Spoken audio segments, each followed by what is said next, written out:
Hey, yo, what up, Sticks? What up, M.A.? What you got in your mind, King? I'm thinking how to get some dead presidents. Huh. Well, who we rolling with? We rolling with us. For the people. By the people. We the people.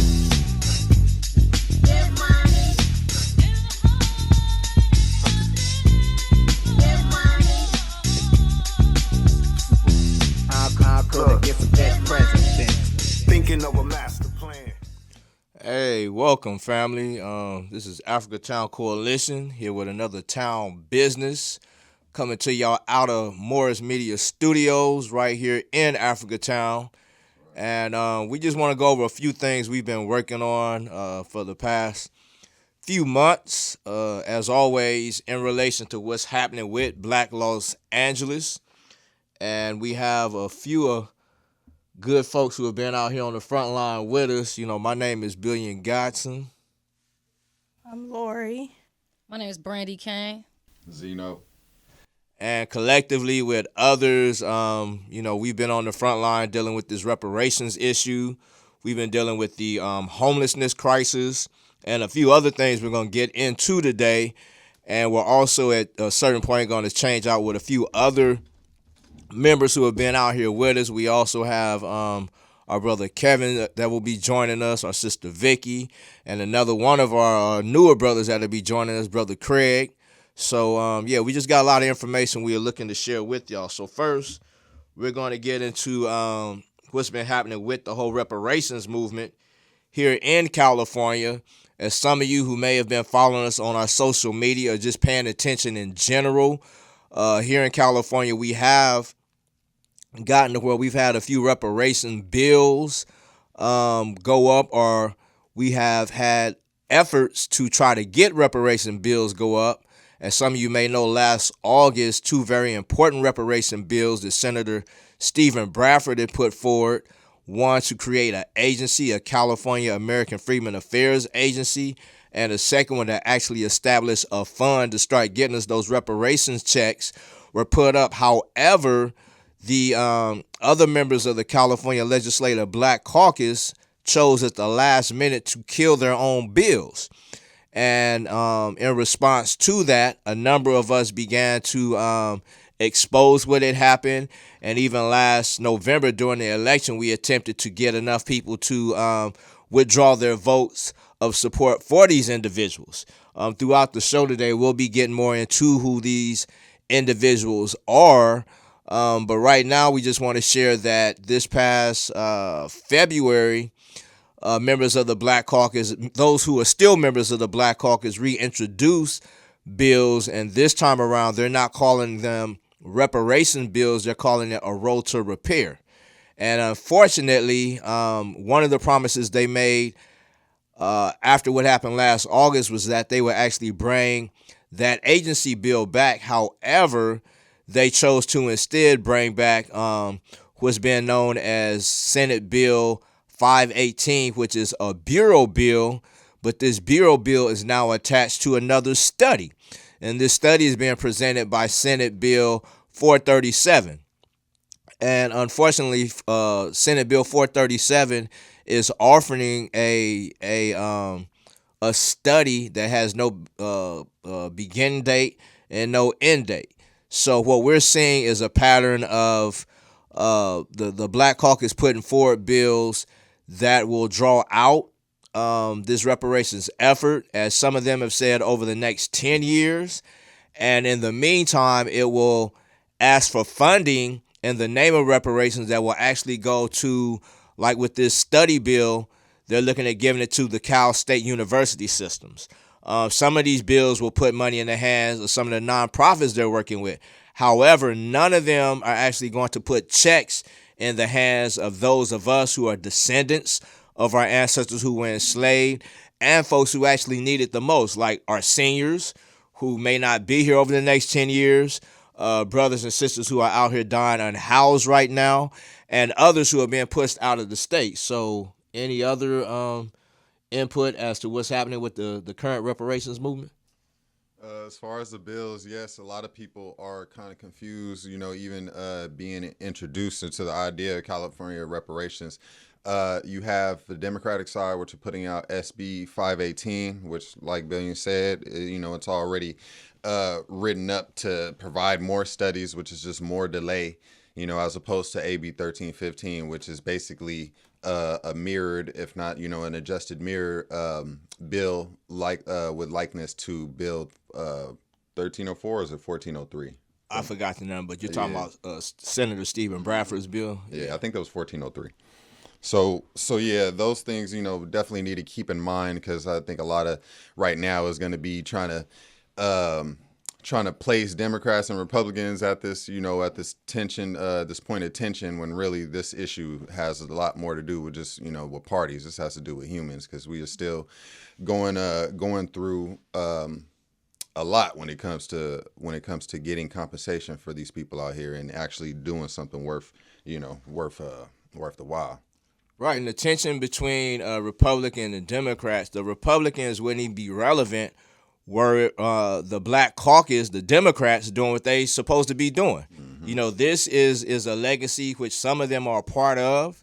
You figure our ancestors for hundreds of years were dehumanized, were terrorized, were violated, and now they're finally in a position where they can actually do something about it, but instead they choose to procrastinate and even block real progress. So when they try to say, Africatown or CJAC, the Coalition for a Just and Equitable California, is working with a Republican, because they're moving forward the agenda. So again, we can't sit up here and play this game, Republicans are all bad, this, that, and the other. When we see we're in a Democratic-ran state, we're in a Democratic-ran county, we're in a Democratic-ran city, and none of them are actually not only moving real reparations forward, but not addressing the true needs of Black Los Angeles, Black California right now. Again, we're being driven out of this state in a rapid rate right now.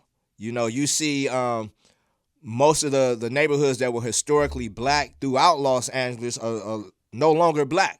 We see in other people of all different nationalities, races, whatever, now occupying our former communities, but also occupying with similar hostility to what we experienced from white races. So we no longer have time. We see they can, without a study, bring forward money for folks who are newly arrived to this country. We see they can put forward bills to protect other people. You got anti-hate this Asian group, you got anti-hate them, but yet all of these different groups come and hate on us, and they act like their hands are tied when it comes to actually doing something for us. And there's been several studies that have been produced in the LA Times, research studies that show that Black people are still the number one recipients of hate crimes. So let's be clear, we are overdue reparations, restoration, restitution, however you want to word it. It is definitely due to us, as it has been given to every other marginalized and oppressed group. And no other group has gone through chattel slavery here in the United States. None. That Asian hate crime bill, that came about because they got beat up a little bit during COVID. And they got a check. So right. There's no comparison when you talk about that in comparison to chattel slavery. So the argument, it's not even an argument. And we see that the city constantly shuffling around the budget for different things that they want to provide funds for. For example, we just went to City Hall to address the social equity disparity within the cannabis space. And the city just awarded the Department of Cannabis, who is incompetent, something crazy, $300 million, I think, $38 million, somewhere around there. $38 million, I think. I'm wrong. $3.8 million, excuse me. $3.8 million, I'm sorry. $3.8 million just went to the Department of Cannabis. And then meanwhile, we have all different sort of crises, taking place in the city of Los Angeles. And that is still a crumbling situation in itself, which is driving people into economic depression and so forth. So that is also a factor, contributing factor to economic crisis happening to Black people under the guise of something that was supposed to be helping us. Right. It's supposed to redress, the war on drugs, which was really a war on us, the war on gangs, which again was a war on us, but yet this program is benefiting others once again. So, we're here not just to put out what is happening, but actually invite you all to come into these efforts to get us over the hump. Like I was saying, the Coalition for a Just and Equitable California is a statewide coalition that we have become a part of.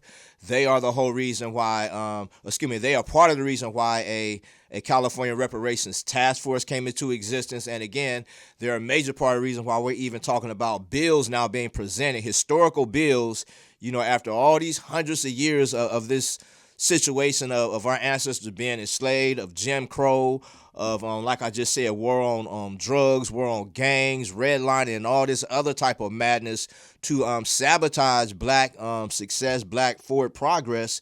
We're finally getting to where we're having bills actually being presented to benefit us, and we need your support.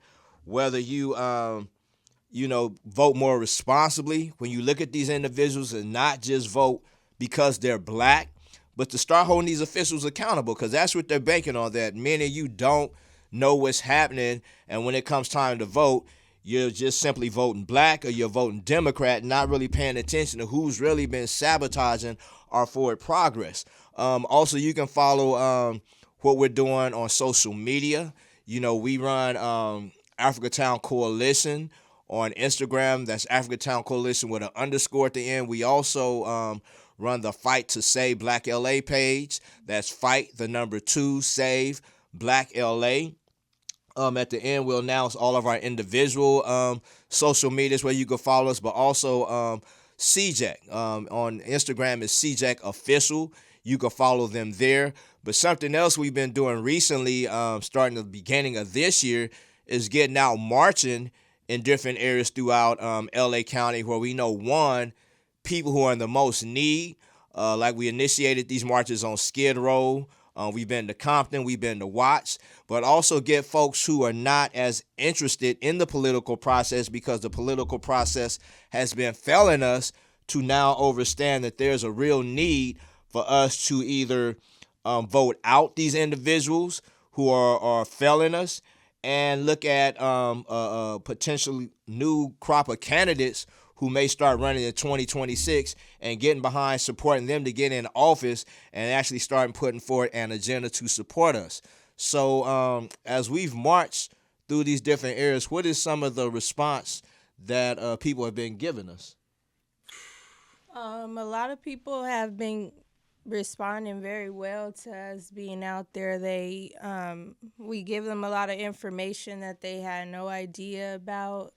And then a lot of people want to be involved when we're in the more, underserved communities like Skid Row. A lot of them don't have resources to be involved the way that they would like to. So we just go down there and try to connect with them and see the best way that we can get them involved. Right. And that's a point I want to raise up. You said folks don't have resources. Again, this is something that reparations will address. As we know, Jews got it, Native Americans got it, a number of different communities have gotten reparations. And one of the things we found, we get phone numbers from people, and just like a couple weeks later, they no longer have that number. And this is how serious of a state and condition our people are in, to where something as simple as a phone, and you have other communities, they're talking about the latest iPhone they got. But, some of our folks can't even keep up with an Obama phone or some of the lower price plan phones, and, disconnecting them from what's going on. So, again, these are things we're raising up as we're getting out in these communities. Another thing that we're finding right now in LA, $1 trillion city, we have nearly 7 people dying daily who are unhoused. How is that? When we were on Skid Row, we were just 4 or 5 blocks away, and we look up and we see $1 trillion skyline. Some of the tallest buildings on the west of the Mississippi, but yet we're walking through encampments. Every block is just full of tents and folks living on the sidewalk and dying on the sidewalk. So again, this is why we're saying we need reparations. We don't have 10 years to keep waiting for this to happen? I would like to mention something. You made me think about something. I saw a story recently, and I would like to commend all the unhoused individuals who are advocating for themselves and have taken over that RV park, wherever that is. It's somewhere out here in California. But there's been a situation where there's this lot where there's all these empty RVs doing nothing. Luxury RVs. Where people are asleep on the street, and they have gone in there and taken over those RVs. So I'm so proud of all of you. That's and right. I would like to encourage anybody that is unhoused that's watching this to galvanize yourselves and go and take over these empty buildings. Bum rush it and get yourself some shelter by force, And I'm going to go ahead on to, I want to put some names and faces with these individuals that we're talking about, our elected officials who took an oath, okay, to serve their constituents, okay? So I'm going to give the names of the California Legislative Black Caucus members for those who may not know. So is it 10 of them or 12 of them? 12. It's 12 of them. So I'm looking here at 10 of their names, though. I may be missing some. So we have Mia Bonta. Mia Bonta's in the 18th district. That's up in the Bay, right? Right. Then we have Isaac Bryan, who we ran out of Africatown December 22nd. He represents right here in Lamert in the 54th district. Okay, so we as the locals here of South Central, Lamert Park, Africatown area, we are definitely looking to recruit somebody to run against him come this next term. We also have the 62nd district. We have Autumn Burke. 9th district, we have Jim Cooper. 64th district, we have Mike Gibson. We saw Mike Gibson at the King Parade. We confronted him. He had some conversation for us. I don't know if he was talking the right talk, but he didn't ignore us. So we will give him a little bit of some grace, Mike Gibson. You know what time it is. Chris Holden, 41st district. Okay, we have 59th district, Reggie Jones Sawyer. Okay, we have the 30th district. We have Sidney Kamliger. 7th district, Kevin McCarty. 79th district, Akila Weber. And who am I missing? Lola Smallwood Quavers. That's actually the senator for the area we're in right now. We have Laura Richardson. Did you say her? Did not. She just recently, I believe she took Senator Stephen Bradford's position, and a couple more. I can't think of their names right now, but again, on our social medias, Sade Elawari, she was talking like she would support us like they all do before she got in office, but now that she's in there, she's going right along with the same program, the corporate agenda, ignoring the black community, but she's letting it be known both her parents were immigrants. So again, she's pushing that line kind of hard, but this is what's unacceptable. It's clearly an agenda throughout Democratic cities, because we hear folks in Chicago saying the same thing, folks in New York and other areas that the Democrats are prioritizing folks newly arrived to this country over us. And we're not saying, we don't have any concern, because we know the U.S. is creating wars where these folks are coming from. However, as they're now accommodating these people to come into our communities and prioritizing resources to help them sustain a living, one, hell no. And two, the fact that a lot of these folks are coming just as racist as white people, nah, that ain't flying, especially not here in Los Angeles. We're pushing reparations over immigration. That's what we're talking about. Reparations over immigration. Period. Right. And a call to action to all our Black Los Angeles family. We need to spend more money in our community. We need to boycott certain communities. We're enriching them way too much, and we need to protect our economic well-being. Let's recycle more black dollars. Let's let the sloss and swap meet die. Let's let them die. Yeah. Let's let them die. A quick death. And just before we get to our first break, just want to wrap up this homeless situation. So again, right now we know the rates at which our brothers and sisters are dying is unacceptable. We just had a brother about a block from where we're at right now who was living behind Chase Bank. I'm not sure how long, but a couple weeks ago when it was raining, just so happened that morning, I put out a video calling for people to press these officials, calling for folks to press these nonprofits that are getting all these funds supposedly to house people, but yet we see the crisis is getting worse. You know, brother died later that night. Brother tried to get on the bus to get out of the rain. Then we found, actually a couple of days before he transitioned, we found another brother who was spending his days just across the street from where we're at. Our brother Mustache, you know, he transitioned living out at the airport. So this is it's built into another situation like 1992, to where folks aren't going to hear us one way, they're going to hear us another way. We're not going to allow our brothers and sisters to keep dying out here unhoused. And like, you know, Brandy says, some fortunately they're finding ways to force their way off the streets, but we know others are just not in that condition. One thing I began to realize talking to a lot of people prior to them transitioning unhoused is they're losing the will to live. You know, the brother I was just mentioning about staying behind Chase Bank, the last few conversations I had with him, he had went from a few years ago where we had, you know, very intelligent, comprehensible conversations to where the last couple conversations I had with him, he was fed up with life. And again, that's a condition that's being forced on us that we cannot accept. And another issue is, like I was saying, billions of dollars is being pumped into this, and we're finding these nonprofits, these housing agencies are vacuuming all these funds either into their salaries, they're contracting with their friends, these crazy amount of prices to do some of the simplest of things. And I know, Zeno, you were on a meeting for a few hours just a few days ago. Can you give us an update on what happened with that? Heck yeah. So last Tuesday, the Board of Supervisors, these are people like Janice Hahn, you know, Kenneth Hahn's daughter, Holly Mitchell. Y'all know her very well. Horvath, I'm not very familiar with her. And another, the Madam Chair, another name I'm not familiar with. But this last Tuesday, the article that was on the agenda in question was pertaining to an approval for using $637,259,000 from the fiscal year 2025-2026. This is Measure A. And then we have $59,244,000 from a one-time Measure H carryover and $42,560,000 from state homeless housing.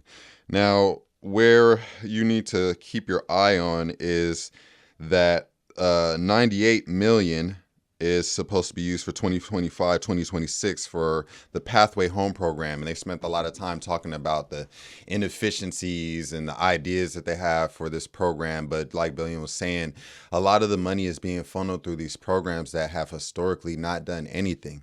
I personally had to advocate, not just for myself and other people out here on the slab, but advocate for regulation and proper supervision of these companies that get the money. I used to work for a couple of these companies, and I know other companies too, where they get money, they do what they said they would do with the money for maybe, you know, for like 5 people. And then they use the rest of the money. And then when it's time to get more funding, they say, hey, we still need funding. They'll bring in a couple of people that they help to testify about the efficiency of the program and the company. And it's really disgusting. It's disgusting because these same programs in the facilities, if you walk around them at day and night, you will see homeless people in front of these places. Right. You know, we have a place down the street that I used to work for, known as Southern California Health and Rehabilitation Program. And literally every day, or Sharp, otherwise known as Sharp. This is the parent company of Hopix, by the way, and they're also affiliated with BAFMA, which is Barber and Floyd Medical Associates. I used to work for both of these companies at the same time. You understand? You have companies like this that have big properties like the one that they have next to Earl's, and yet every single night there are homeless people sleeping outside of these places. Okay? And if y'all didn't know, like I think a few years ago, Hopix, there were a few individuals caught up embezzling the funds that Hopix is supposed to use in order to help homeless people. Okay? And people with mental health issues, because they're not all one and the same. And this is one thing that we need to draw down on too, because there are a whole bunch of different people out here within the homeless spectrum, okay? And not all the programs that they have, they're not all suited to actually bring about a resolve for those individuals. There are a lot of different cracks that our people are falling through that we actually need to find a resolve for. You know, Lily wanted to touch back on the reparations thing. basically when I was referencing SB 518, what I really want the people to think about is, why do we need more studies? If last year Senator Bradford hired people like great people like Camilla Moore to head the task force to do all this work and all these studies, what more is there to be done? What more don't we know about what has been done to our people out here? You know what I mean? To where we can't just get the ball rolling already and see how the trickle down effect will benefit all of us. You know, if you've been keeping up with CJEC, our priority right now is our seniors, because who else is going to take care of everybody else other than our seniors? And then once they're gone, who's going to take care of whoever is left? You understand? So it's all about the Black family and fortifying the strength of the Black family, so that way we can actually enjoy this life that we're living. And just so you guys out there know, we're not just talking. We're on the front line. Okay, December the 22nd, Isaac Bryan thought he could bring his yellow ass in the park, and we ran his ass up out of there. Okay, shout out to African Diaspora Channel for covering that for us. Shout out to our brother Raymond. Me and Raymond got out there, and we had a lot of unfortunately some of our people trying to cape for that brother and trying to save him, and we're just not going to allow that. You're not going to be able to hide behind gangbangers and hide behind vendors because you're giving them a few dollars and bribing people and trying to shake hands and kiss babies and take pictures, and you're blocking reparations like you did on August the 31st. So going forward, January the 7th, instead of, we chase him out the park, we did that on the grassroots level. January the 7th, we took a big bus. We all gathered up. How many of us? About 100 people, 150 people. We went up to Sacramento, and we demanded to be heard, and we spoke, and we had meetings throughout that entire day with different assembly people, different lawmakers up there at the Capitol. Going forward, we come back down to Los Angeles. People met from all over the Bay Area, different parts of California. We all gathered up in Sacramento that day. Moving forward, we're back here in Los Angeles on the home front, and we're continuing this work. We're at City Hall all the time. We're up at the Capitol all the time. We need all hands on deck. It's cool. We love when y'all support us and send messages and everything. That's cool, but we need y'all outside with us. This ain't for just, a handful of people to do, because we all gonna benefit from it. And when you ask about the reactions, we get a lot of support, but it's a lot of us out there that's on sellout type of time. And we don't need that. We don't need no naysayers in this group to tell us we don't need no reparations or we just ain't gonna get it because we don't deserve it. It's just too hard. Isaac Bryan. You can give us your check when it comes. Right. So don't stand in line then. If you don't believe in what we talking about, what we doing, you don't think that we have the ability to get our check, what is due to us, what our ancestors died for. We owe this to our ancestors to fight for this. We owe it. So don't sit on your hands and just pat us on the back. We ain't doing this for our own ego. This is not always fun. Be clear. Right. And Okay. real quick, I just want to say, touching on what Brandy just said, I hate to use like such a pop culture, example, but sometimes that's the only way people could hear us, right? In the Super Bowl, when Kendrick had Samuel L. Jackson up there, they said something really important. He said, "Oh, you got your homies with you. That's the cheat code." So her saying, like, don't just sit on your hands. We need all hands on deck. That's really the cheat code. All we really need to do is stick together. And, even if you don't believe in reparations for yourself, like she was saying, the seniors and, just people who are out here unhoused, they really need it. So it's due to us for Tulsa. It's due to us for Allensworth. It's due to us for everything we've been through up to this date. Everybody that was murdered by the police, everybody that was left unhoused, redlined, forced out of their communities, gentrified like they trying to do us right here in the Crenshaw district right now. Right. It's due to us. If you This don't ain't a feel- handout. If you don't feel united with the people, just step aside. It's all right. You can live your life. I think that's the thing, the trend that I'm starting to see now is a lot of self-serving behavior. And it's weird because these are people that, I'm speaking about you guys, specifically, but you guys are the type of people that you want to be around people that look like you, because people that don't look like you usually don't want you around. Right.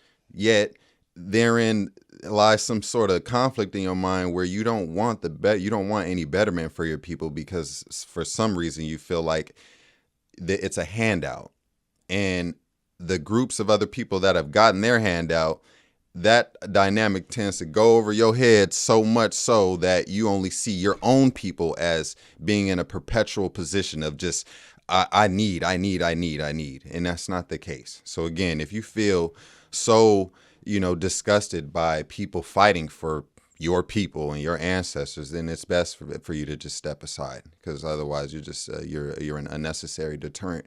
And what does it do to you? What does it do for you to distract from the betterment of your people? What does it really do for you? We have people in the village that are like that. We won't call them out because there's no need to, because they call themselves out through their behavior.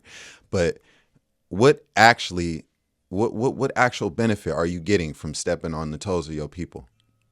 Well, I actually think we got a part in the program today where we are going to touch on that. But just a couple points before we go to this first break, real quick, addressing the homeless issue.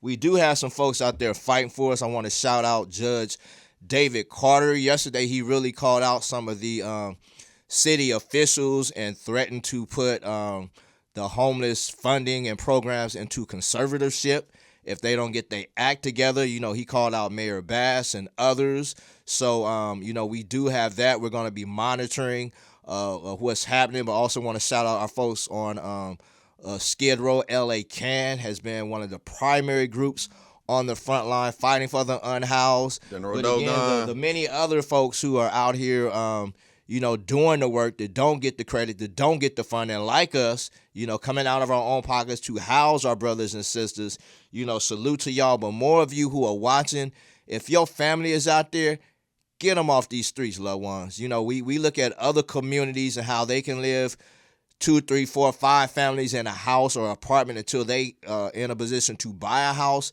We got to get back to that. For too long, we tried to live this California life and, one person in a 4-bedroom house by themselves. But now you're finding something I'm going to touch on a little bit later. As other people are coming into our community, some of them folks you were saying were cool at first. Now that they're here in larger numbers, you're finding they're not so cool. They're just as racist, as I keep saying, as these white folks. So we're going to take our first break to bring some other voices up, faces and voices, to share their experiences, and we'll be right back. All right. Now,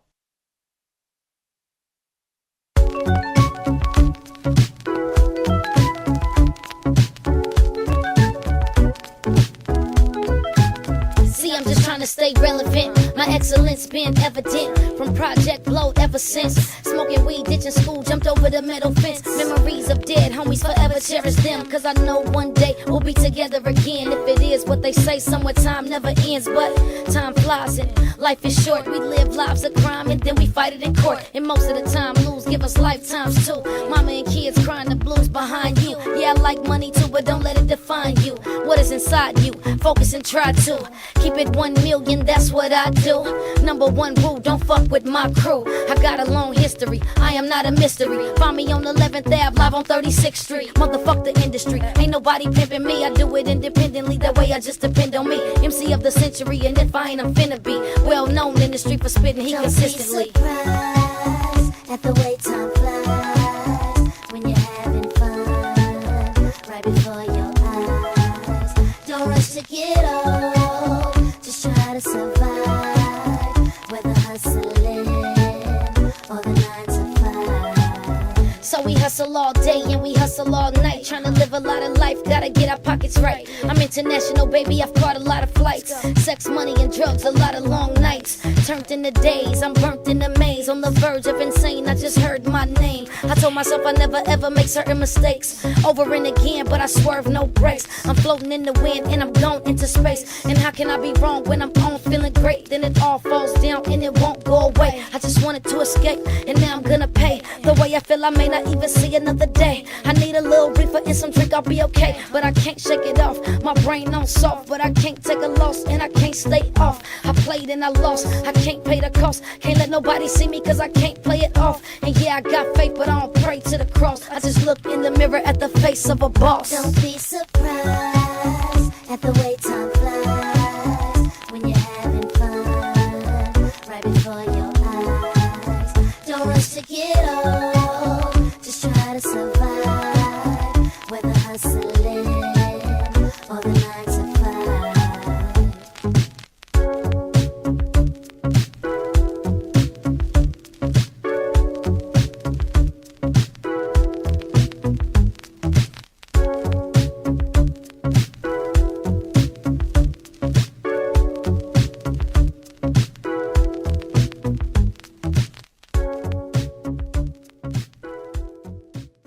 All right, family, so welcome back. Again, we are here with more of the town business with the Africa Town Coalition. And again, we're just sharing some of the work we've been involved with over the past few months, taking the opportunity to more so explain, why we do what we do and what's really going on. We know on social media, some of the folks we've had to battle, they have access to bigger platforms and they love spinning the story. Unfortunately, some of the same folks who a lot of you trust are just straight out lying to you. And this is our opportunity to more so share, what's really going on. And one of the questions that's been presented is who's really in it for the youth? Yes, who's really in it for the youth? Let's touch on that. So if y'all remember before the break, we talked about certain companies like Sharp and Hopix. So a couple other companies we didn't touch on were like SPY. This is acronym for Safe Place for Youth. Y'all might know them for being located over in Venice Beach area. Another one was We Rise LA. Is that what it is? We Rise? That one I'm not terribly familiar with, but SPY I definitely am. I actually talked with the executive director, Erica Hartman, before, and this was back when COVID was still kind of fresh on everybody's, psyche, and I just got the idea that, it wasn't good. It wasn't something I needed to involve myself in. But so let's talk about this. So yes, Tuesday, when the Board of Supervisors were having a meeting, a lot of the people that were in person advocating for the approval of the funding, of the extra funding that we were talking about, were the companies that we were talking about, like SPY. And so, like I said, they had a lot of people come up and advocate for these companies. But this is the truth that you guys need to know. All right. A lot of these companies, they get the money. Okay. And a lot of the people that are around that area that they're supposed to serve, they go underserved. Meaning, like, there are people, if you walk over to where SPY is right now, you will see homeless people out on the street. And they're supposed to mitigate that. And the same as Sharp. And so you have to ask who's really in it for the youth, because apparently these programs are funded specifically to deter youth homelessness and bring about a resolve for abandonment and all sorts of things that we know the youth are going through. But one thing I've started to notice is that a lot of these companies that can serve all the people in the homeless spectrum are just targeting the youth. So they're poverty pimping the youth, basically. And you'll notice a lot of these different companies will speak primarily on the youth. The youth need this, the youth need that. We need programs to feed the youth or fix, the youth's problems. But wherein is the help for everybody else that falls through the cracks? So again, another dynamic that falls on the youth is gang rehabilitation. And I know some of you may be privy to what's going on the news with regards to certain individuals surrounding that type of dynamic. But the problem really is that it's the same thing going on with these nonprofits, is that they are being elected or, hired to do something, and it's not really being done. And just a couple things with that I've noticed, going back to the housing crisis in youth.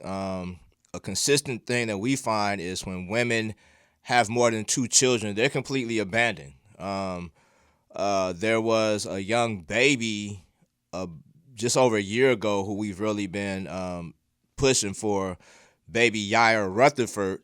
Her and her family were left to live unhoused at the airport, $1 trillion airport in $1 trillion city, at a bus stop owned by a multi-billion-dollar corporation, Metro LA, and she died. She froze to death, a 1-year-old baby. And that has been, just thinking about it, it infuriates me, because there's no excuse for that. Like Zeno said, a lot of folks constantly advocating what they're doing for the youth, but yeah, we're finding families, some with both parents, some with just a mom, some with just the dad, raising their children in cars right now, raising their children in vehicles. But again, billions of dollars being poured into this crisis, and we're not seeing any real results. And we know a major part of that is because why homelessness is not being addressed. For a few years now, we've been running a campaign against the banks, which have been a major factor in putting black people out of our homes. A major factor in what's making the cost of living unaffordable for black people right now. So that's the biggest part that's not being addressed. But on the back end, where funds are being allegedly thrown out there, it's missing the mark when it comes to our youth out here being left. So that's something, we're really raising up. And again, we need you all to really be more responsible when you go out and you vote for these folks who come on TV and tell you, oh, we've done this or we got inside safe, but yet you see unhoused people out there, and the first thing a lot of people think about, I don't want to see that. You want to call the police, but yet you'll go and vote for the same people who's creating this crisis. Again, these officials, they're in bed with the banks. They're in bed with these developers, but yet the end result, when our people out there living out of cars, or as some folks say, oh, they're out there having sex in their cars. So what? They human.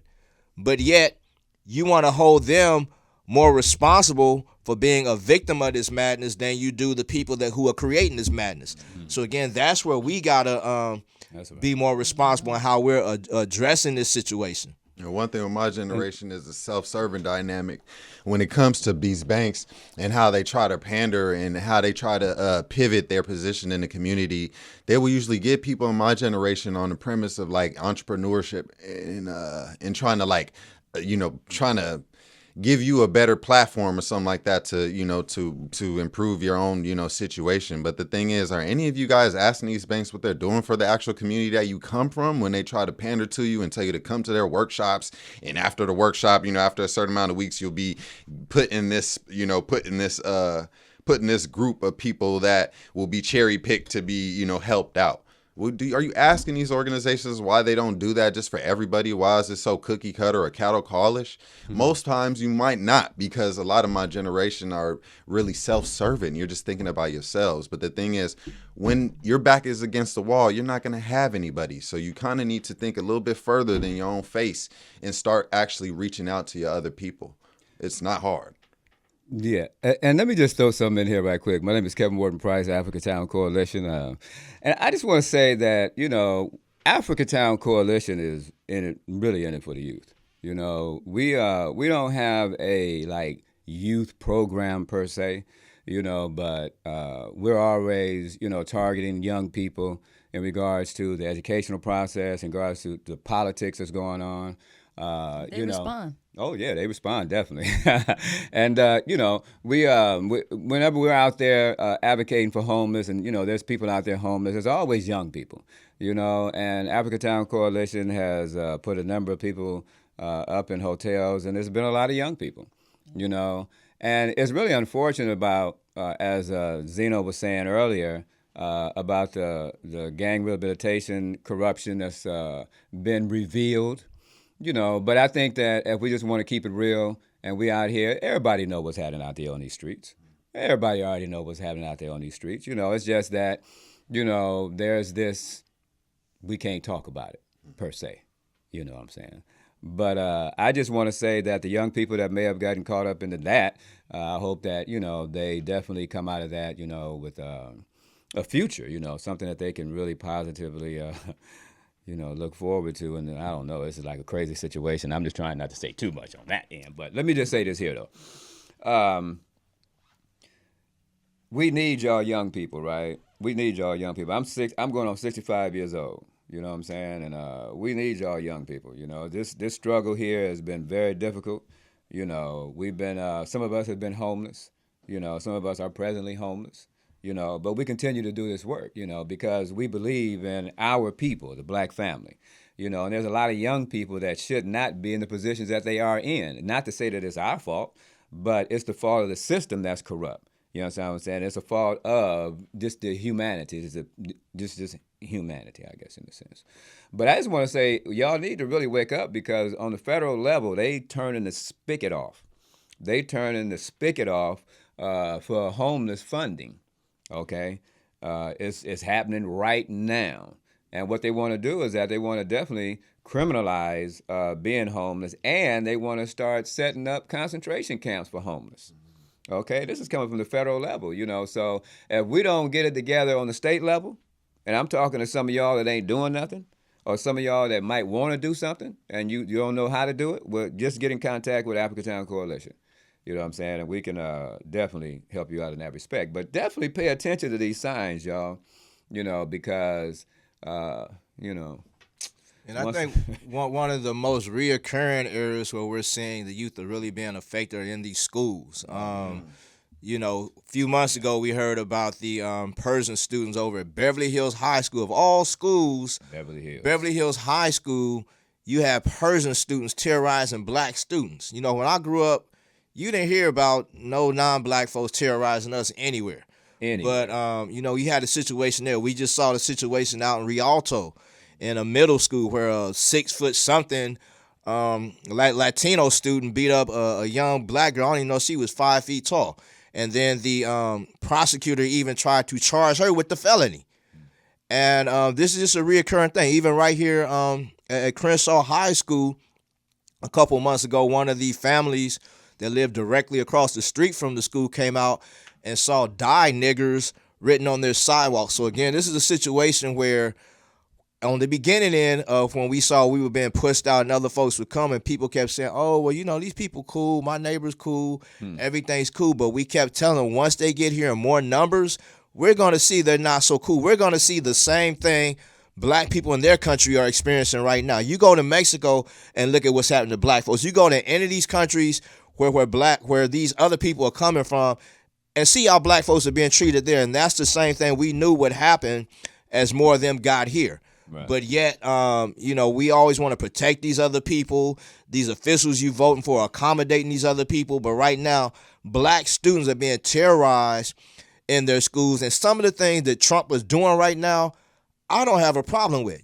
Folks were talking the other day about how he's pushing to bring back segregated zones, meaning we will be forced back into our own communities, once again having to build ourselves back up. And we know prior to us integrating, our businesses were thriving. Our students were doing a lot more. We're seeing what happened in the beginning of integration when black students were trying to go to these white schools and they were getting beat up. We're now seeing, once again, at what may be the end of integration, we're seeing a similar cycle of black students being beat up again because now we're outnumbered. I look at Inglewood High School where I went to school. We were the larger population there. But now you have a very small number of black students over there. You got Morningside High School being shut down. You got 4 other schools in Inglewood being shut down because we've been pushed out of these areas and other people are coming and, our kids are being terrorized. So these are things we have to consider with the crisis we're in right now. What are we going to do? Are we going to leave our students there? I would say, bring your cousins from wherever they at and enroll them in these schools. Because once our students start kicking some ass, these other students aren't going to be acting the same way they are right now. That's what it is. They like dogs. They teaming up on our little brothers and sisters and getting away with it. Because unfortunately, like we found at Beverly Hills High School, parents are telling their students to not fight back. And whenever have we been taught to not fight back? My mama didn't just tell me if somebody hit me, hit them back. She said if somebody hit you, beat their ass. And don't come home until you do that. Right. And that's like in his generation, right? My sister, when I was young, my sister was looking out the window and she saw this young girl slap me, right? Just like punch, boom. And I was like, oh, because it was always like, don't be hitting no girls and stuff like that, right? But I guess that wasn't happening in my household. When I got home, she was talking about, boy, you're going to get your ass whooped if I ever see you let a girl hit you and you don't do nothing. So now I was a little bit confused, but then I got it. You know what I'm saying? And so, yeah, we have to make sure that our children understand that you always have to stand up and fight for yourself because it's about survival. You know what I'm saying? People just don't really understand that. They can kill you today and you just gone. And they can just be like going on about their business, So, yeah, don't let nobody just take your life or beat you down or do anything like that. You fight and you prepare to fight. For your life. Yeah. To Billion's point, Washington High and And View Park, which is over here in our community, those are two of the only black high schools in Los Angeles where the majority of the student population is black. Washington and View Park. That's only two schools.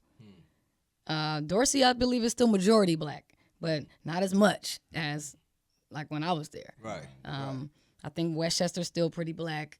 They say Hamilton has a decent amount, but it's no longer a majority over there. Right, yeah. We're not the majority in the city, period, like we were. So Black California, we have to pay attention. We need to come out and fight for reparations, just how you all come out for Taste the Soul. Because y'all come from Lancaster and Victorville and everywhere else that you've been pushed out to come and party and eat. So we have to be business instead of games sometimes. Yeah. Especially right now when we're in crisis. We're on the verge again. I feel like it's 1992 again with what's going on. With what we're asking for, what we keep on asking for, we keep on having to beg. And we know what we'll do if we're pushed, especially Angelinos. Right. So we hope that we don't have to come to that point. However, things have not improved much. We're still looking at empty lots, literally from then. Things that have never, ever, ever been rebuilt from the riots, you guys, for those that don't live in Los Angeles. Empty lots still economic depression from 35 years ago. However long ago that was, right? 30 years ago, 28 years ago, whatever, my math might be off, but 30 years, right? Since the early 90s, right? Right. So this is where we're at, Black family. Again, we are no longer the majority in the state. We're not the majority in the state. Up and down California, we're seeing us migrating to the south heavily, where cost of living is cheaper. We can carry our weapons openly and protect ourselves a little bit better. So I don't have those sort of plans. I think that, Black Angelinos, we need to stand our ground. We built this city. Be clear. We built Los Angeles. And I think that also we need to prioritize ourselves a lot more. We hear a lot about a Black and Brown alliance or Black and Brown coalition, but it's not full reality. It exists in some pockets. Exactly. Sentimental, if anything. However, exactly. as a larger group, Right. They prioritize themselves, and we need to as well. That's just it. And that's not being against nobody. Being race first don't mean you hate nobody else. And all of us need to be having a clear understanding of what racism really is. It's not a thing. It's not, and racism is not something that we are capable of enacting and being. Black folks can be prejudiced, we can be biased, but we do not have power to push our prejudices and bias over your life. That is where racism comes in. So we all need to be studying Neely Fuller Jr., rest his soul, he just passed away recently, and Dr. Francis Cress Welsing, who break it down so eloquently from the 70s. What racism is really all about. It's all about genetic annihilation. That is it. It is about the fact that we reproduce faster than any other group. And when we reproduce with them, the baby gonna be black anyway. So that's what it's really all about. It's not about they don't like us so much, we ain't cool. We know they love us.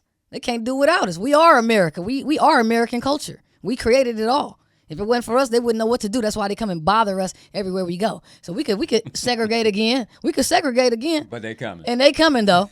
So we better be prepared. We better be on the defense if we do segregate again. Because we already know the pattern is we thrive, and here they come to come and do some Rosewood, Tulsa, Allensworth type activity to sabotage our economic well-being. But at the same time, all we got to do is get into that AI.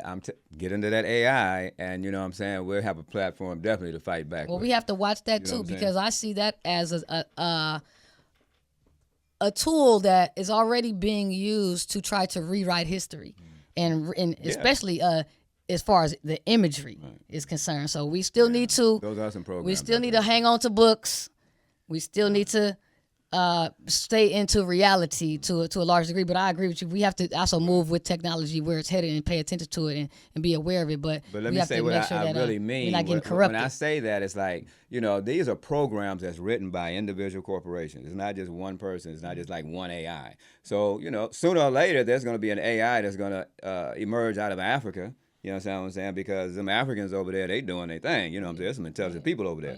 And sooner or later, AI is going to come up out of there. So we invented the internet. Exactly. So I know the brother, yeah. So was it the brother? Or the sister? Sorry about that.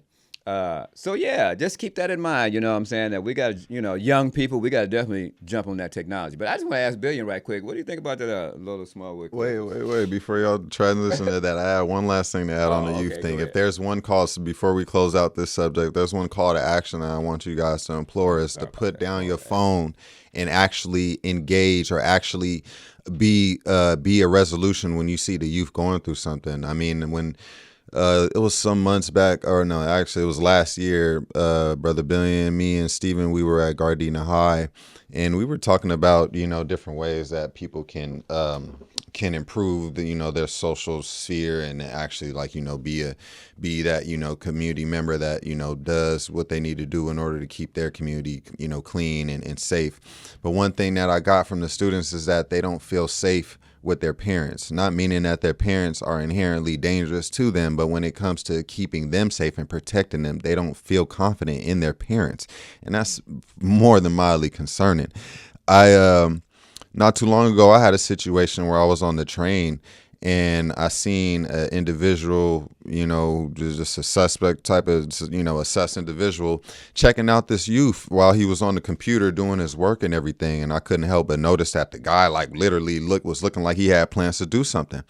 And so the youth, noticed what was going on, but the gentleman at the time was still kind of in his mode of, let me size him up and see, how real the dude was. And the youth, was clearly uncomfortable, had to get up and change seats. And it took me just a little bit till I, found a moment to actually, put myself in this situation and tell the youth to sit behind me, let old boy know, whatever you had going on, that plan is over. And until we got off the train, I connected with the youth and, let them know, where I was from and what we do. And, to try to mitigate being in them situations, or at least try to have somebody that they could connect with just in case something like that happens. Because most of the time when we see situations like that, we literally will just be like, better them than me. And we got to stop that, especially when it comes to the youth, because otherwise the youth will not depend on us for their safety, and they will go, do whatever else they want to do. Yeah, so Kevin was just asking about the Senator Lola Smallwood Cuevas, and she has made moves to claim our area and a larger portion of our area, the Black Cultural District. And we know a lot of ideas that are in this have for probably a couple decades now, or a few decades now, been presented and advocated by one of our elder queens, B. Hall, right, who has advocated for the larger district that they're looking at to be the Pan-African Cultural District, but more specifically where we are right now, to be our Africa Town. As Brandy pointed out, it's been our elders and ancestors, and even now us, who have built this city up. From our Biddy Masons to numerous others, to the hip hop culture, to what, like I said, a lot of us are doing today. And unfortunately, as we have found, as we picked up the mantle around 2017 to start claiming this as our Africa Town, it's been these Negroes, these sellout Negroes, who have pushed back and tried to claim it as everything other than an Africa Town. A lot of them will advocate for Lamert, and we know Lamert was a racist who actually colonized this area and enacted racial covenants to try to keep us out. But in 1948, the U.S. Government shot it down and said it was unconstitutional. So our folks gradually came into the area.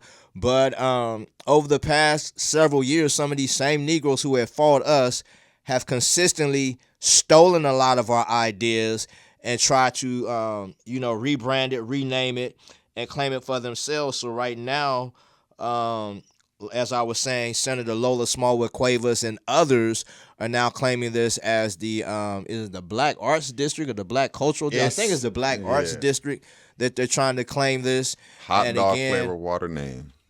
to make it softer and more comfortable for the white folks who are now moving in. You know, I guess Africa, whatever, kind of intimidates them, and they feel like they can't be a part of that. But at one point, some of them were even trying to call it the Sankofa Village and a number of softer things to where other folks won't feel as uncomfortable as we claim, what we are. But in the meantime, you got Koreatown, you got Chinatown, Right. you Little got Armenia. Filipino Town, Right. Little Armenia. Little Ethiopia. Everybody else is comfortable proclaiming that they put themselves first, except for us. Right. And we got to get out of that. We have to prioritize ourselves. There's nothing wrong with it. We should not feel guilty for prioritizing our race first. That's right. That's it. And it's not just a sentimental thing. Do your homework. Put your notebooks out. It's economic. It's Brothers. political. Look up Olmsted Necessary. Brothers. Look up Walter J. Lamert. Walter J. Lamert's company is still in business right now over in Cambria. Okay, it's still in business. It's a construction company. When he came over here, he was given the idea to enact a racist covenant through the Olmsted brothers. Those were the architects of Lamert Park. Lamert Park, Walter Lamert was so enthused with the idea of this part of town that he put his name on it as a subdivision, the best subdivision in LA.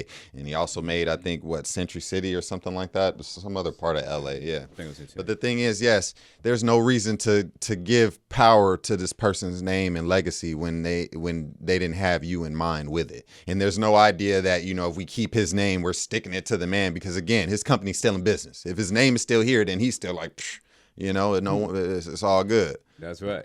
So no. And one of the ways that this keeps going, like was said earlier, is that these sellout Negroes. You have black folk, okay, who they want to be a part of the system that is oppressing everybody else. They don't mind being a part of the system, just like Isaac Bryant. He don't mind playing the role that he's playing, and he has a large entourage of people that are political and non-political that are behind him and think the same way.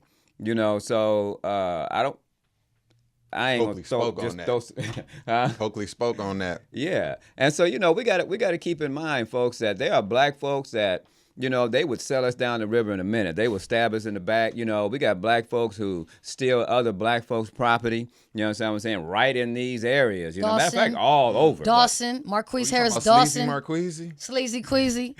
So when we talk about Africatown versus Lamert Park, like was already said, he was a racist. Period. And he had the covenants that said black folk couldn't come here. And matter of fact, I think it was Mayor Bradley was the first black person to buy a home here, and some white folks, but they just like, hey, you know what, we tired of these other white folks, so we're going to just buy this house and then sell it to him, because nobody else would do it. And so they finally did that, and boom, it just opened up and more people came through. But support Africatown, y'all, because Africatown, when we came up with this whole idea of, rolling with B Hall, because she's the one, and I think there was another sister that was with her in the early years. At the cafe? No, not the cafe, but kind of doing the political work to get Africatown on the table. That these sisters did the work, and so now what we're doing is that we're coming out and we're saying we're going to embody this here. We're going to take possession of this here, and we're going to make this a reality.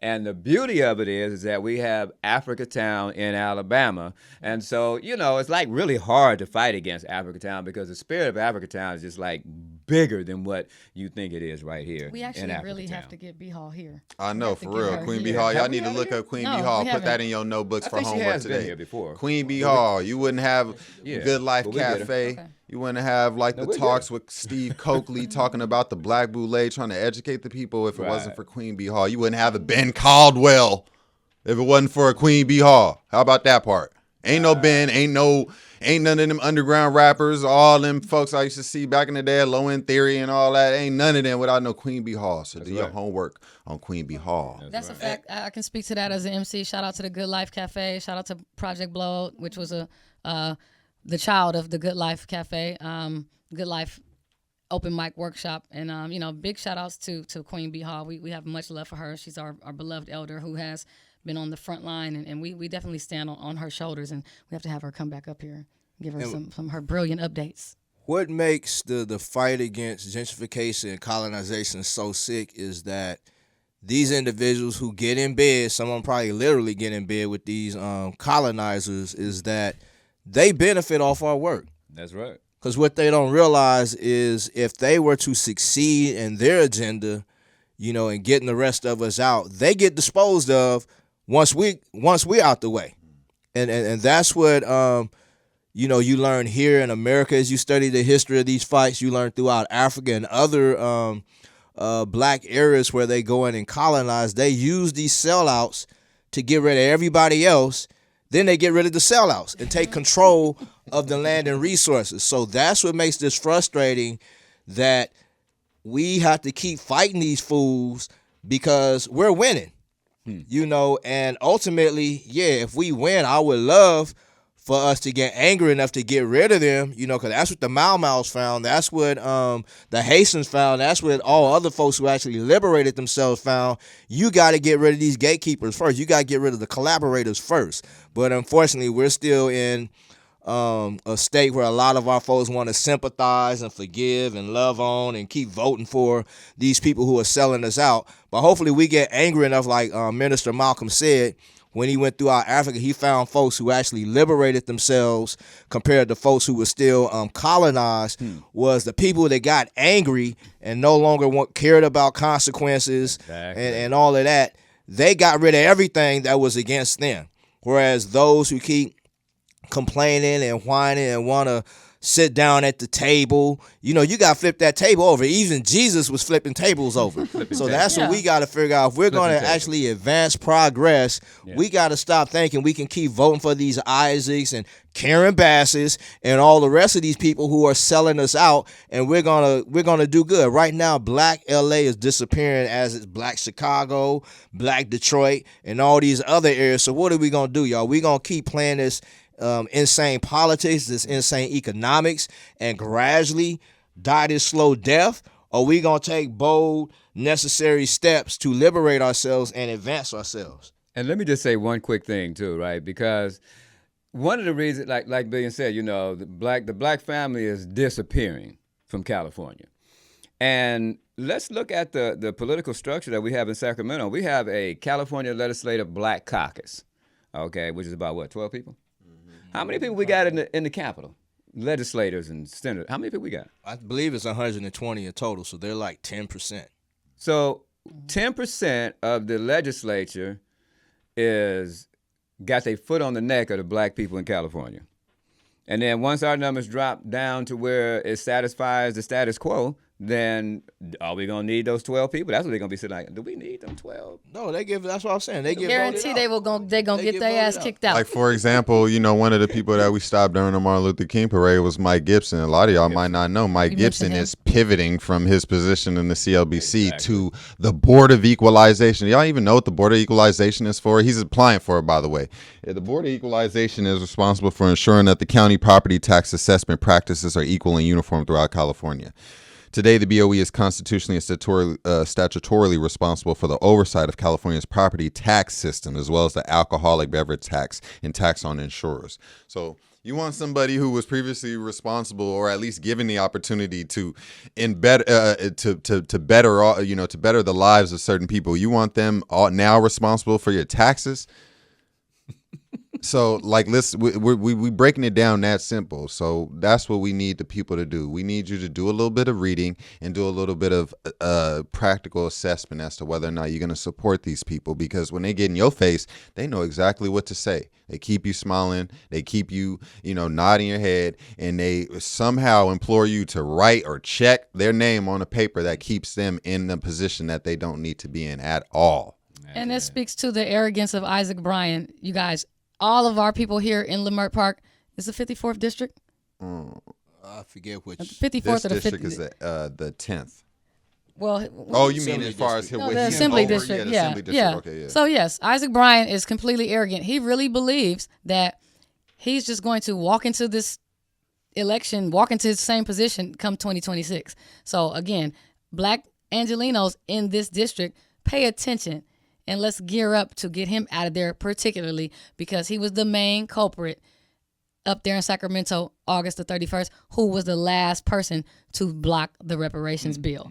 Now, we have Bill Esseley turn around and put it forward. And now some of these Democrats are upset, and they want to name call and say that, CJEC and BLM and Africatown and such and such. We're pro-Republican and we're in bed with these people, even though we know they may have some racist behaviors in the past. That could be true, but that we're not holding hands with these individuals. We are pushing a policy, and we are looking for tangible reparations, and we're going to collaborate with whoever is talking about that right now. Right. And who is not. Just because you're black and you represent this area that we live in doesn't mean that we're going to accept your bad behavior. Isaac. And what you just said was it's so important, because what we say, 120 people, 12 black folk, they got to deal with all the whites.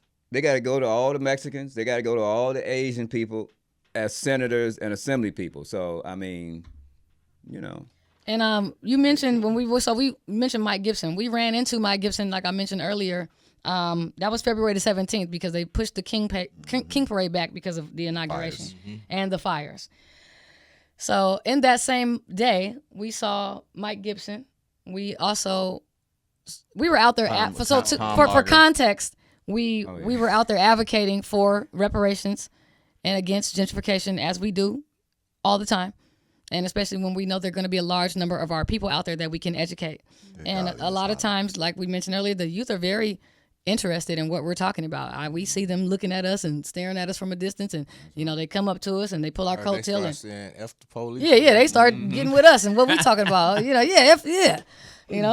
with them. But in that, also during that parade, it was a beautiful day. The black family was out there. But I wanted to touch on something that took place there. We did confront Mike Gibson, and he tried to be somewhat agreeable to what we were saying to him. However, pretty agreeable when you got Raymond running up on your ass. Right, we're gonna get some cooperation. But anyway, Holly Mitchell, right? Holly Mitchell. Now, before her float passed, we were just speaking positively about her. Big enough. So it's so interesting that she would speak to us in the manner that she did, unfortunately. So I wish we could pull it up. We really don't appreciate it. Yeah, so we'll get into it. So as we were out there advocating for reparations, and we have a banner with certain faces on it from the California Legislative Sorry Black Caucus, and so I guess she took some sort of offense, to seeing our banner and hearing us over our bullhorn, speaking on reparations. So she kind of got on us and turned to us and told us over her loud megaphone, her big system, looking right at us, told us that we just don't know what we were talking about. We need to get our political facts straight. We need to understand the levels of government, because we don't know what we're talking about. And she did her part. Oh, she did my her part. Where was her part though, Brandy? What was the part that she did? Because this the part I want to know. This is the part I want everybody to know. What's the part that Holly Mitchell referred to that she did? What part of California was she referring to while on a float on damn Martin Luther King? Manhattan Beach, everybody. Bruce's Beach and Manhattan Beach. Manhattan Beach. Now, Bruce's Beach was black-owned land that was stolen, and it was fought for them to purchase it back. They purchased it back, and they sold it right back. Right. So we don't know. That's their personal business. But Holly Mitchell, you riding through South Central talking to us about some Manhattan Beach and disrespecting Africatown, trying to call us politically ignorant, ma'am. We don't appreciate it. And you owe us an apology. Actually, you owe us an apology because we were speaking positively on you right before you rolled by. Right. And you didn't even give us an opportunity to speak to you from the street to the float so that we could clarify that to you in that moment. Instead, you tried to humiliate us, which you didn't, but you tried. You call yourself embarrassing us publicly, trying to insinuate that we don't know what we're talking about, that we're politically gullible and we're politically ignorant, and you couldn't be farther from the truth, ma'am. So you owe us an apology, Holly Mitchell, and we'll be waiting. Thank you. That part. And I went easy on you on Tuesday. I went easy on all y'all on Tuesday, especially Janice for her helicopter riding. So y'all, we are now coming to the conclusion of this podcast, but we do got some shout outs we want to thank first and foremost. Morris Media Studios, our sister Portis, our brother Dion for Dion. engineering this episode. We want to shout out Lori. Miggity Mac over there looking at us, licking his chops. Vicky. Want to thank our brother Craig. Want to thank our sister Vicky, the multi-talented comedian, artist, all that, Vicky. We want to thank the rest of our coalition members who are not here with us, such as Aaron the Great, Richard, Kalego Masego, Mansa Musa. He was with us, but he had to cut out to Juma, and so many more that I can't even think of right now. But we also want to thank. Yeah, well, we got some other, folks that just support us in general from a distance. We want to shout out to Thought Crimes. Shout out to Black and Ugly Clothing, what I'm rocking right here, right now. Shout out to them out in Brooklyn. Shout out to our brother Dewan B, on the front lines also as well, keeping everybody in the loop with giving information and also letting everybody know that we are on the front lines and protecting our reputation. So we appreciate you for that, Dewan Brown. That's my homeboy from way back. And some of our partner organizations like BLM LA, Downtown Crenshaw. We've been speaking on CJEC, Coalition for a Just and Equitable California. Chris Friday. The African Village Vendors Association. Every Sunday, y'all can come join us. Every Sunday. Right here in Africa Town at the open marketplace with some of the best vendors in LA. And when I say best vendors, I'm saying not just because of the products they sell, but they've been on the front line with us, fighting to both maintain this area, but they have also been some of the primary folks who have helped us house our people. Some of our vendors have restructured their homes to where they're now housing people. We got our sisters Trisana and Tahida out there on Figueroa every night, trying to rescue some of our sisters who are being forced out there on Figueroa, getting them off of Figueroa, and any other partner organizations We got New Earth Health Food Store over there in Compton on Compton Boulevard over there by the courthouse. We got Honey Queen Juice Bar who just got her dope physical spot over on Century and Van Ness. Van Ness. Yep, right Sincere love to God and our sister Nice Tea over there doing what they do. Any other folks? We got Black Lantern Books. They're currently doing classes. Yes. Classes like Stop the Bleeding. Stop the Bleeding. All you gangbangers, you need to take this class. And when you get shot and stabbed, you need to plug it up. What's another one? Oh, we got Run Us and Run Me My Reparations. If y'all look, even Charlemagne the God know about this, so y'all need to hop on this. We got two different versions. They're very affordable and very tough and durable. Stay good after the wash and dry, all that. On Instagram, that's the Black Print Official. That's where you can find that. Our brother Craig, where can they find you? You can go to YouTube, Act Loud, ACTLAOUD. Act Loud Media. Yeah, Act Loud, and and I'm the ghetto journalist, by the way. And we got ETM Media Group up north doing their thing. Who else we forgetting? Oh, KBLA radio, Taffy Smiley, Dominique. Making sure we have a regular voice to get out there to the people. We want to shout out Dr. Umar Johnson too, y'all. He was just here with us last weekend at Los Angeles Family. We had him out there at the Black Women Are Divine event. So shout out to Doc Melina Abdullah for putting that on, and Dominique DePrima. KBLA radio station. We also want to on some wellness. Shout out to 444 Wellness Lounge. That's on Slauson and Overhill, y'all. They're bringing wellness to the community. Miss Tia, Miss Erin over there, Miss Maria, all the beautiful nurses over there. They're providing IV wellness for y'all, IV drips, with all kind of vitamins and minerals that you need. Also, Big Kika and Lil Kika over here, Gorilla RX. Yeah, Gorilla RX. Shout out to Kika on the front line of social equity. That's right. Lastly, let's mention the mixer. April the 4th, there's a reparations mixer that CJEC is putting on. So we want the family to come out there. Yeah, we have the flyer. If you could run that flyer for us, Dion. And our Tej and Brandon, Freedom Now on KPFK. Also, our sister Tanziwe Chimaranga. That's right. And the Root Work program over on KPFK. And then which called Food Revolution, provided by Jordana every Sunday in front of the Center for Black Power. That's organic food for the free. Yeah, you understand? Every morning. Y'all need groceries. Come out there. It's good produce, good food. You struggling or you just need a little extra, somebody. Every single Sunday, we out there giving out food. And I just want to say one last thing is that, we got Brother Craig right here. He's that videographer and documentary person, right? So y'all just y'all keep an eye out because we're going to be putting that documentary out hopefully soon, Yeah, right? oh, yeah. So just keep an eye out, because the Africa Town story will be told. And all our folks in the village that's been working with us who we have not mentioned you by Miami. name, we do appreciate y'all. Our folks out there in the park, our folks in the parking lot in their cars, and even some of the local tribes, because they have been supporting in their own ways to make sure, this is an area where people can come and be black. And even our youth, some of the street soldiers, we appreciate y'all keeping it calm in the area, keeping Africa Town safe. You know what I'm saying? So we appreciate y'all. We know that life is a journey, and we only on one part of your path right now. So we got love for y'all too. So, Black power. Sorry about that. So hey, once again, y'all, Africa Town needs you. You young people, let's make it happen, y'all. All Reparations over immigration. Reparations now. April Reparations 4th. over everything. Reparations Black over everything. power. Everything. It's that Black Power Hour. No check wrote. Get No no vote. No check wrote. Get no vote. Built this country. Give Pay me me my my money. We built this country. Give me my money. What's the other one we got?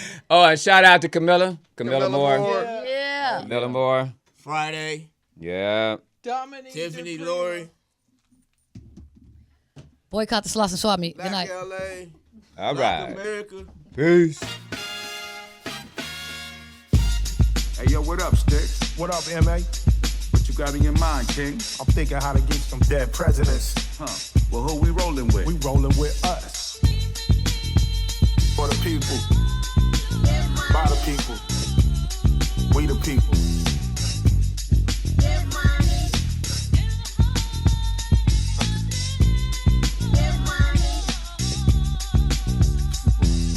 How could I get some dead presidents? Thinking of a master plan.